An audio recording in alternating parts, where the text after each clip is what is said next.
Bismillahirrahmanirrahim. Assalamualaikum warahmatullahi wabarakatuh.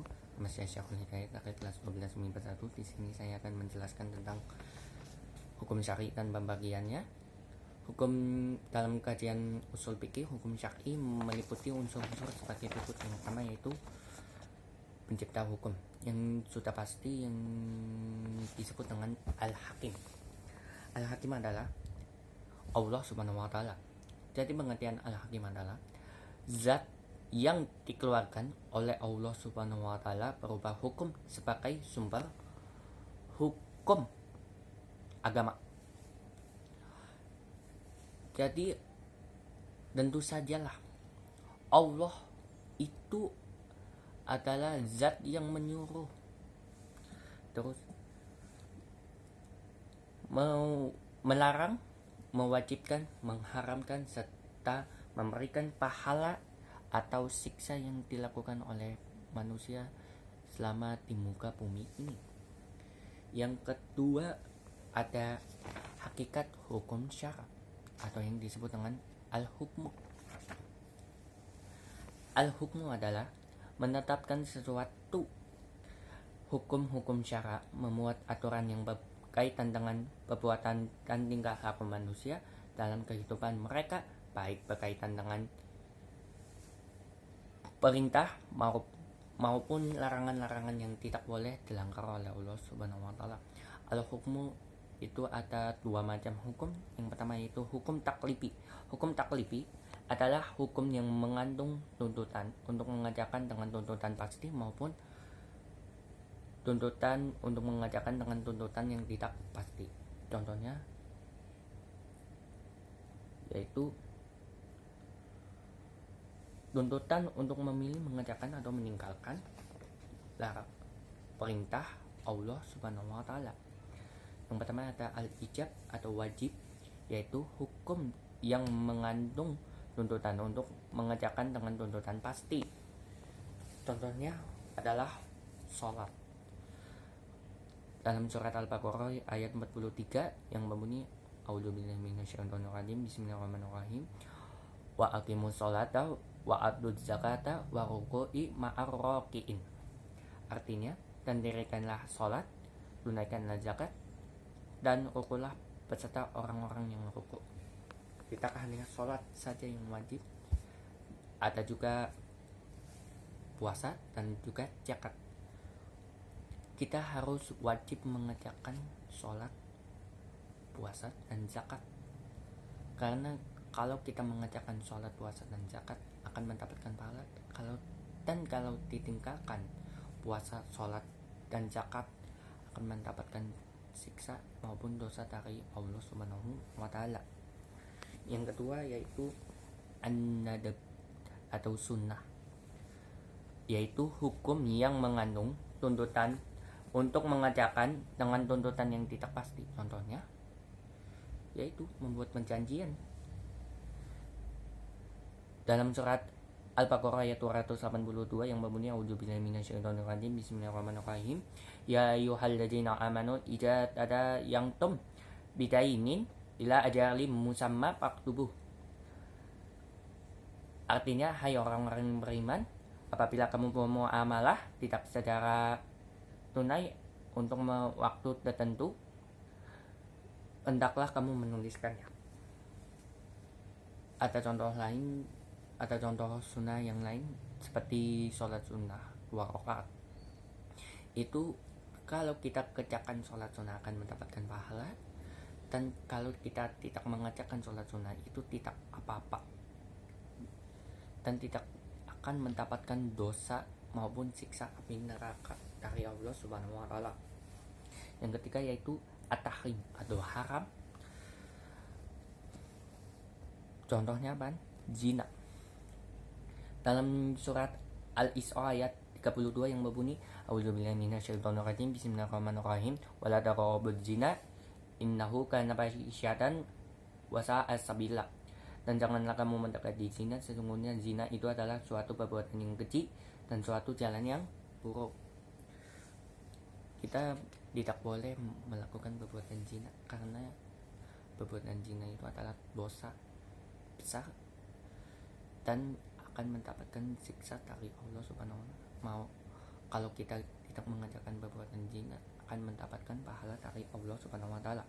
Yang keempat yaitu ada al-qara'ah atau makruh, yaitu hukum yang mengandung tuntutan untuk meninggalkan dengan tuntutan yang pasti. Contohnya benarnya sesuatu dalam surat Al-Maidah ayat 101 yang berbunyi a'udzubillahi minasyaitonirrajim bismillahirrahmanirrahim ya ayyuhalladzina amanu la tas'alu an asya'a in tubdalakum tasukum wa in tas'alu anha jina yunazzalul qur'anu tubdalakum afallahu anha wallahu ghafurun halim. Jadi menanyakan kepada nabimu secara terang-terangan itu hukumnya makruh.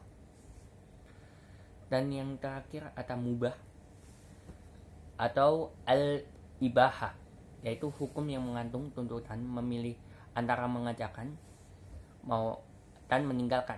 Contohnya meminang dengan sindiran. Dalam surat Al-Baqarah ayat 101 yang berbunyi a'udzubillahi minasyaitonirrajim bismillahirrahmanirrahim wala junaha 'alaikum fima aradtum bi min kitbatin nisa'i wa au nangtum fi anfusikum. Jadi meminang perempuan dengan sindiran itu hukumnya mubah dengan keinginan mengawini perempuan dalam hatimu. Selanjutnya yang kedua ada hukum wadi. Hukum wadi itu adalah hukum yang menjadikan sesuatu sebagai sebab, syarat, ani, azimah, uksah, sah dan batal bagi sesuatu. Contohnya itu nikah. Nikah itu menjadi penyebab hukum untuk harta waris mewarisi dan banyak contoh-contoh lainnya.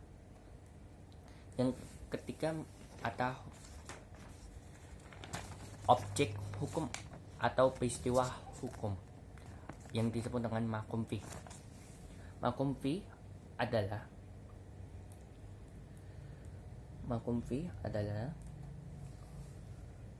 berkenan dengan objek hukum yang berkaitan dengan perbuatan mukallaf, baik kaitannya dengan tuntutan yang berbuat perintah maupun tuntutan meninggalkan larangan maupun pilihan. Contohnya sholat. Terus sholat itu hukumnya wajib. Terus sholat sunnah 2 rakaat itu hukumnya sunnah. Ketiga, zina itu hukumnya haram. Keempat, meminang dengan sindiran itu hukumnya makruh. Dan yang keempat yaitu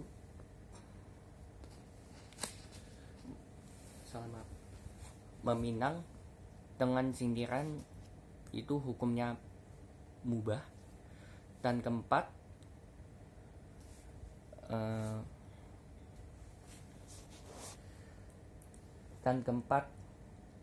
yaitu bertanya sesuatu itu hukumnya makruh. Dan selanjutnya ada mahkum alaih atau yang disebut dengan subjek hukum. Mahkum alaih adalah mukallaf yang dibebani hukum syara atau yang disebut dengan subjek hukum. Contohnya itu gila. Gila itu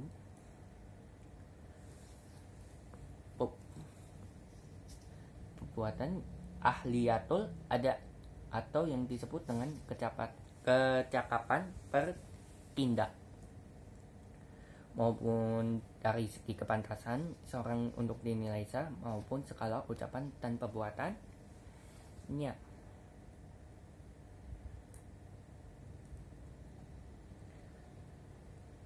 Jadi gila itu termasuk ahliyatul, tidak memiliki ahliyatul ada sama sekali. Jadi tidak mempunyai akal. Jadi gila itu tidak mempunyai akal sama sekali dan tidak memiliki ahliyatul ada. Dan terakhir ada contohnya janin yang masih ada dalam kandungan ibunya. Itu termasuk ahliyatul wujub kurang sempurna.